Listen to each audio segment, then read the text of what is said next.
Hello, how are we? We are good. How are you?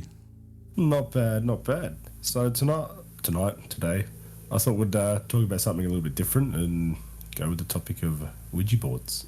Ooh, tell me more. Well, the boards that were founded by Parker Brothers, which then merged to the Mattel company, and they were just used as a normal parlor game at the time of release until a chess player had turned around and used it as a divining tool and spread word about that. My personal self, I haven't had any dealings with a Ouija board. It's kind of, as a kid hearing about it, it really scared the absolute bejeebies out of me. And I haven't been game enough to try one in my house. Yeah, I've not used a Ouija board, but I've used spirit boards, which are the same sort of thing. It's just obviously not set up exactly the same as a Ouija board is. It's got that definite iconic look about it. So is it still like the same idea, planchette, hands-on? Yep. Yeah, I mean, the board itself, now this is the funny thing, the board itself is just a piece of cardboard. It's the intent, as with all things, it's the intent behind the people using it which gives it its power and stuff like that.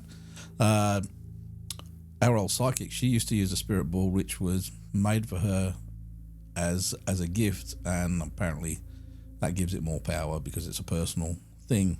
And it's the same sort of thing. You have all the letters, have all the numbers, and you have yes or no and things like that. But yes, the Ouija board has a definite thing about it, doesn't it? Yeah, being in Latin doesn't help. But as you're saying then, it's the intent behind it. There's also been stories where intent has had nothing to do with it and people using them for different things, and things are happening to these people on their story accounts.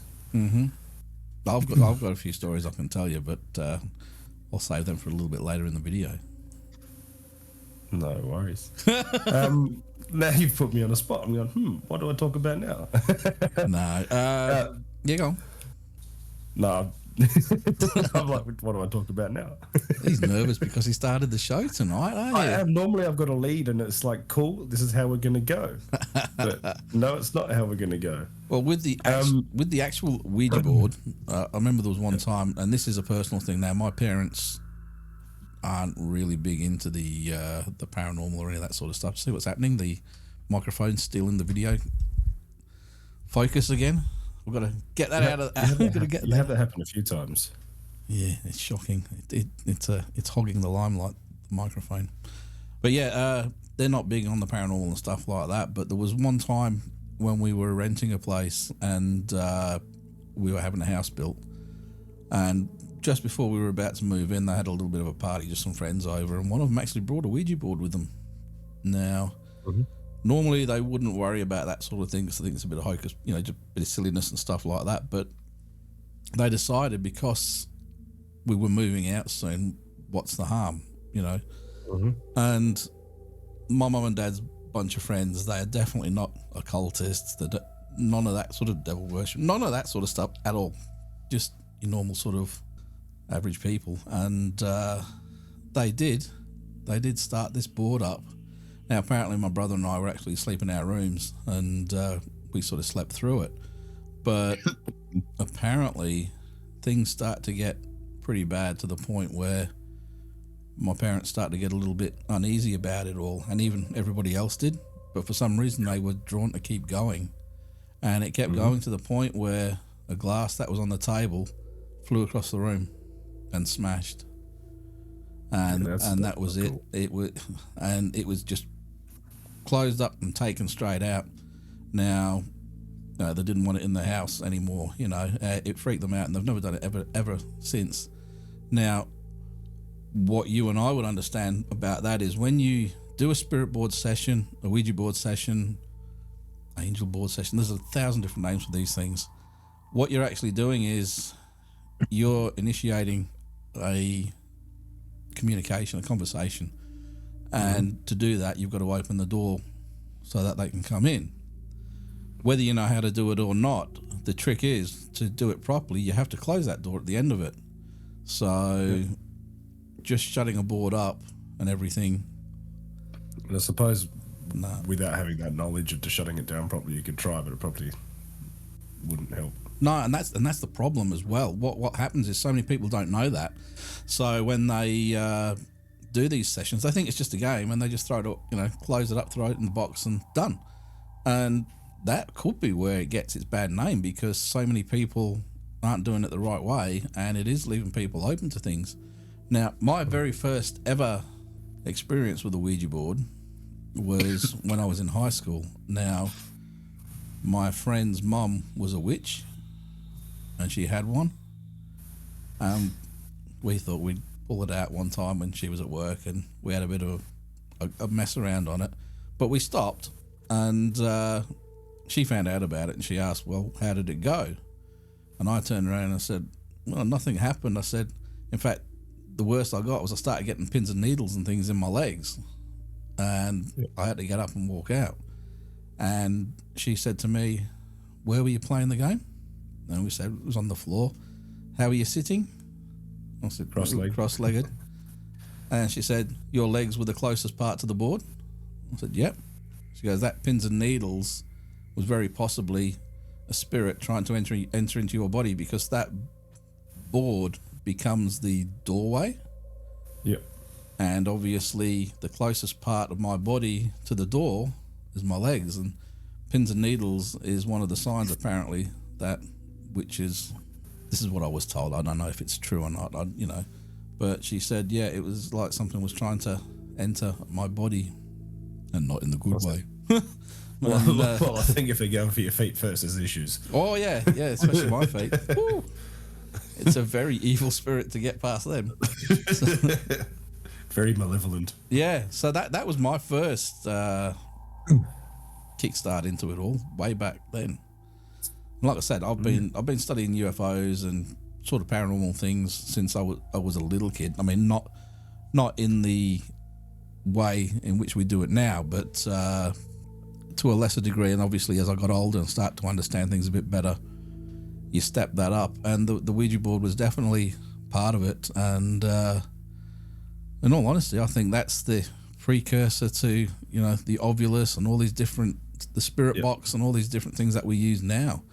That's the original, It's the analog. Yeah. And I don't even know the history of where the name comes from and what it means. I don't know if you know any of that information. No, I know it's Latin. Yeah. For what though? That's the thing. Pardon? For what? Well, we could find out. But there's been a lot of stories as well. After the board had received a huge cult following over the decades it was out. And one of them was about a malevolent, you don't like saying it, but a demon spirit called Zozo. They'd made movies about it, and I suppose when it comes to things like that and the internet's involved, it spreads like wildfire, and then people start going, oh yes, I saw that. Oh yes, I saw that. See, yes, I did that. As soon as you say Zozo, I just think of a bloody clown. Yeah, I think of a monkey with the cymbals going like this. I don't know why. It's just that's But how often do you think possessions do actually happen, or from use of Ouija boards? I can't say I've ever heard of it.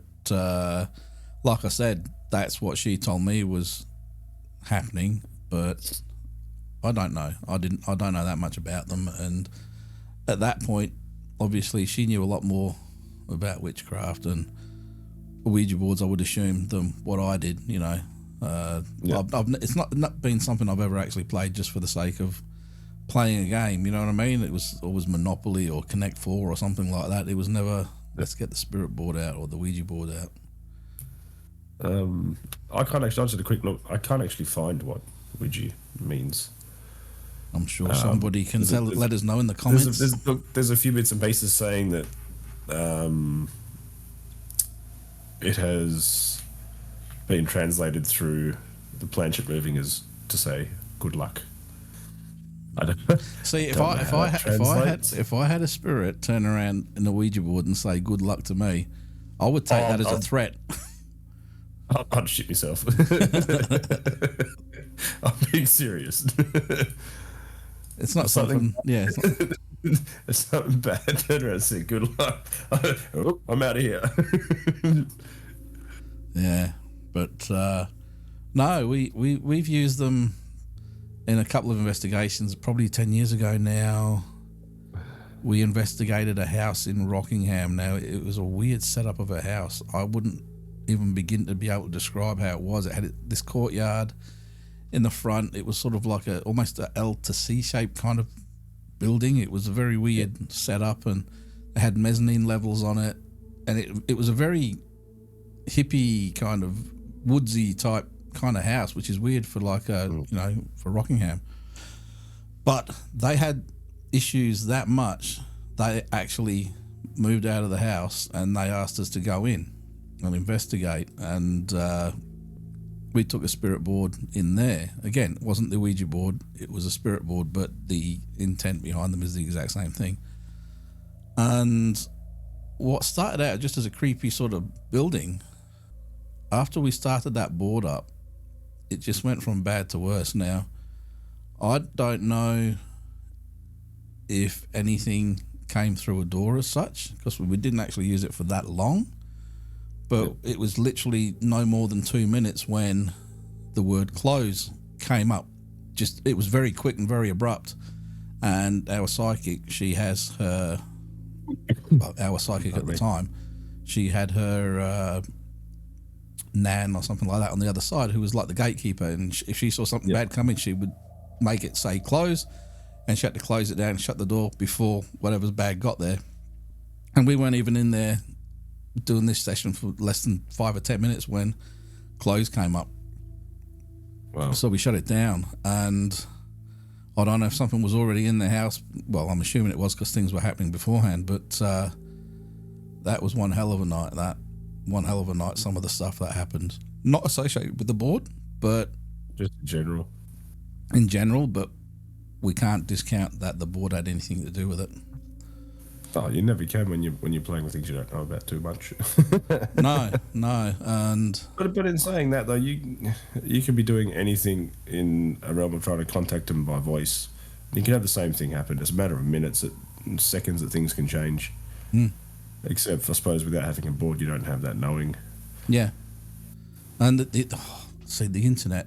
Since the internet has taken off, it makes it so much worse. It makes it that much worse. Now, if you have a look on like eBay and things like that now, you can buy tables with the board built into it. You can buy rugs, massive rugs that go on the floor, which are in the shape of a Ouija board. And I'll tell you what, you buy one of those for me as a housewarming present, I'm going to burn it. Yeah, I'm not going to do that. Good.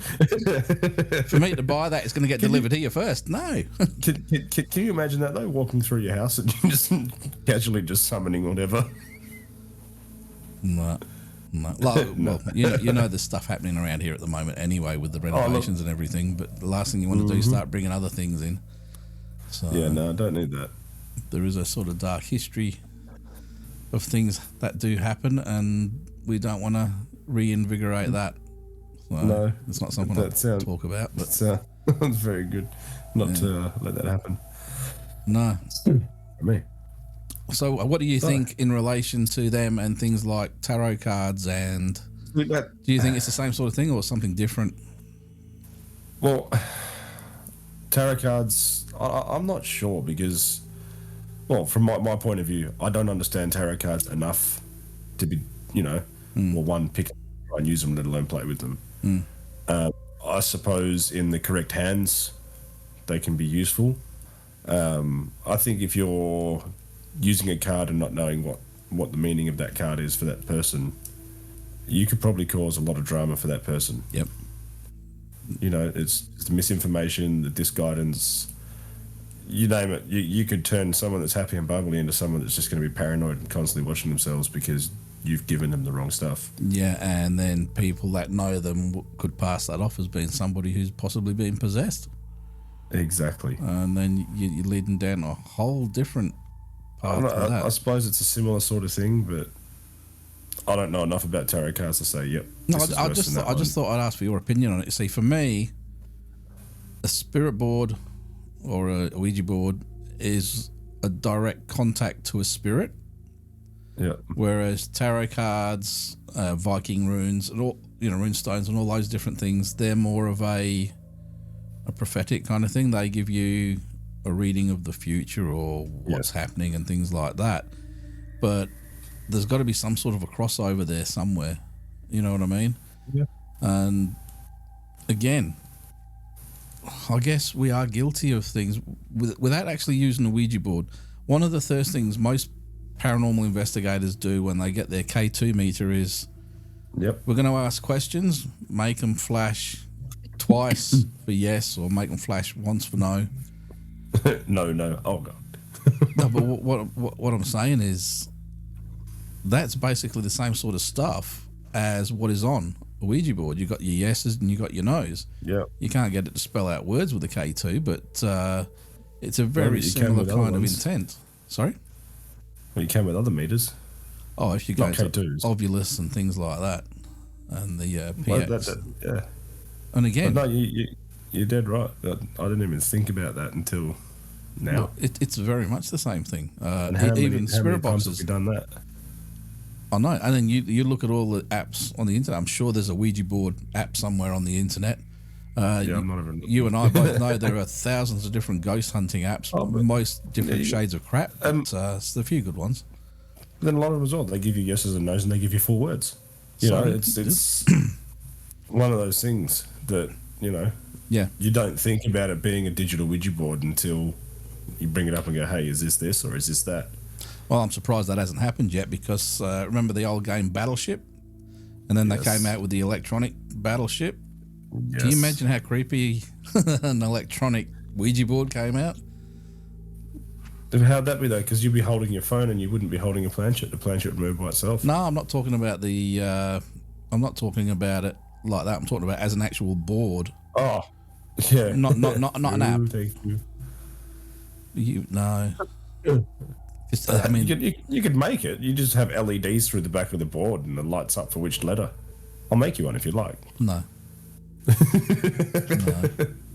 I'm not a fan of those. I'm sure there's somebody out there that'll be like, yes, make me one. Yeah. Our mate over east, he'd probably make one. Over east? Oh, yes. Yeah. He. I had a jump in memory then. Yeah. No. I've just had a complete brain fart. Look, that has been my day all day today. Oh wow! But yeah, no, I wouldn't have a Ouija board, not in the house. No. I honestly don't blame you. This is what I'm saying is there's no reasoning behind not having one because it is just a board game. Yeah.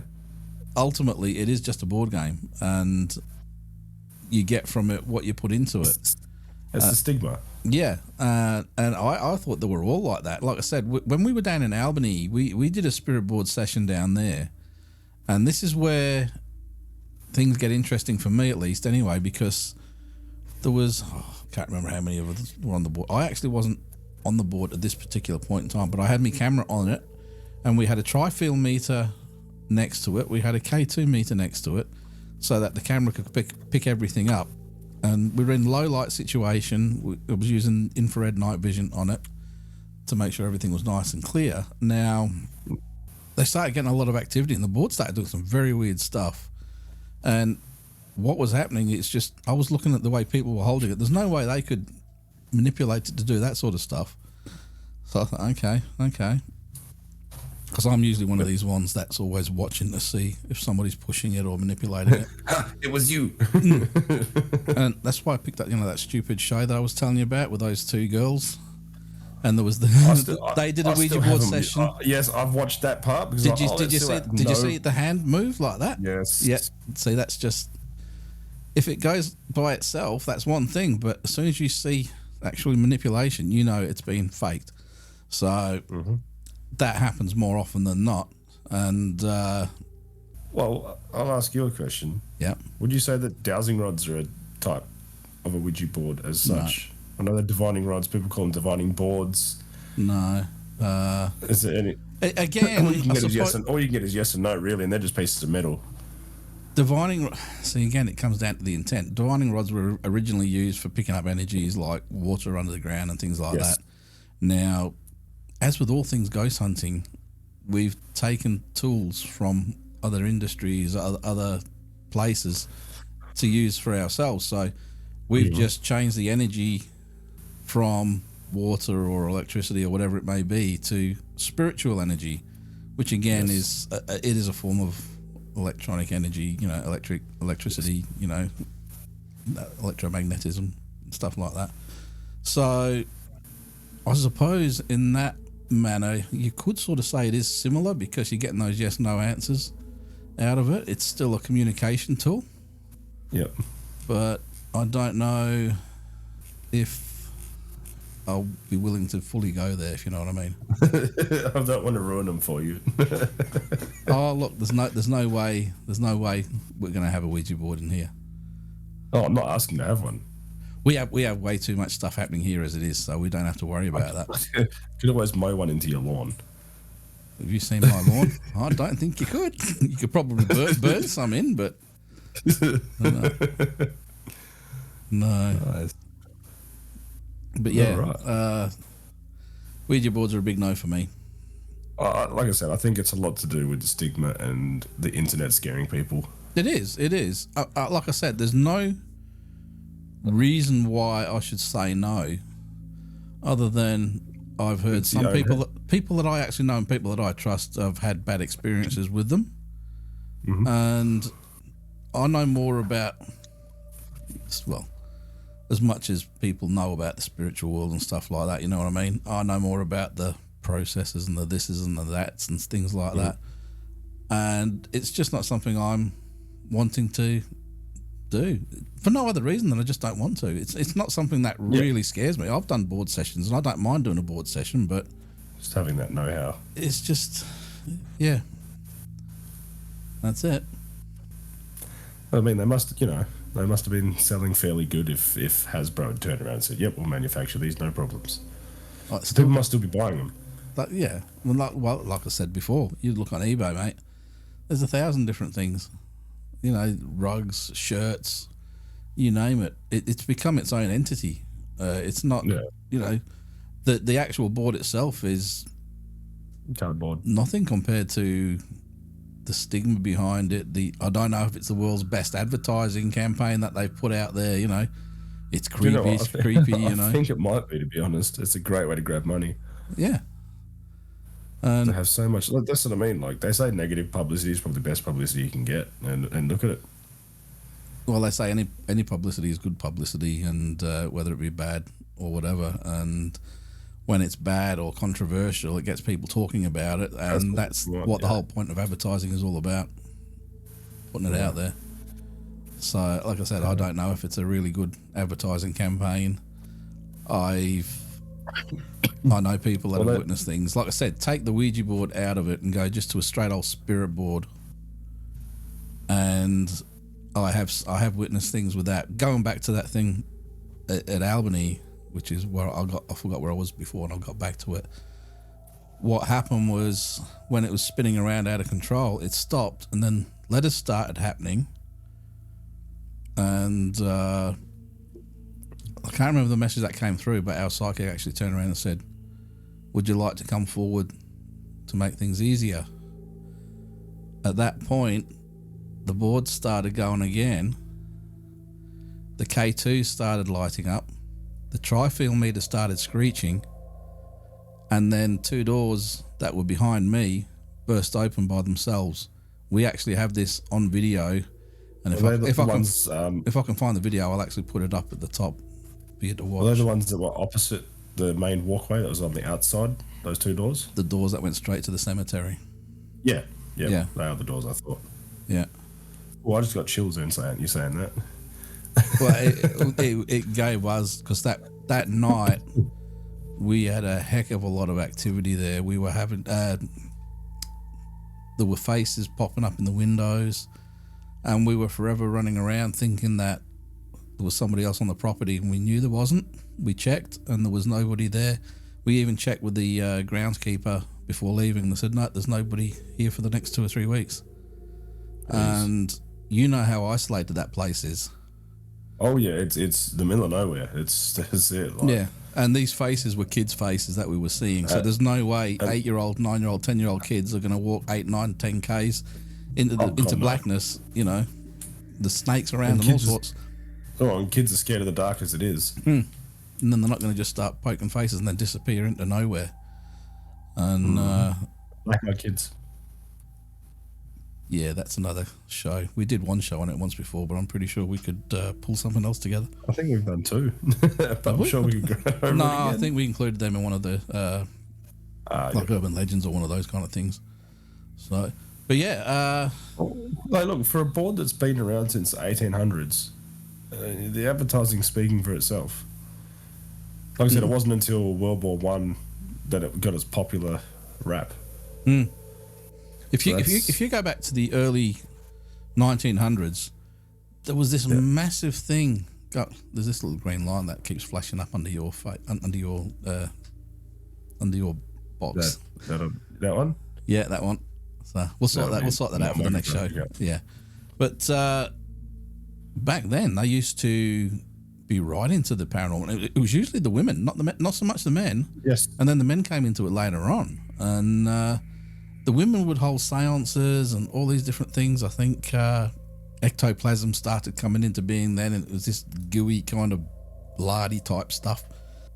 Yeah, so who knows? I mean, I always use the old analogy that when I was at school, I used to be able to do long division without, just pen and paper, and used to go for ages.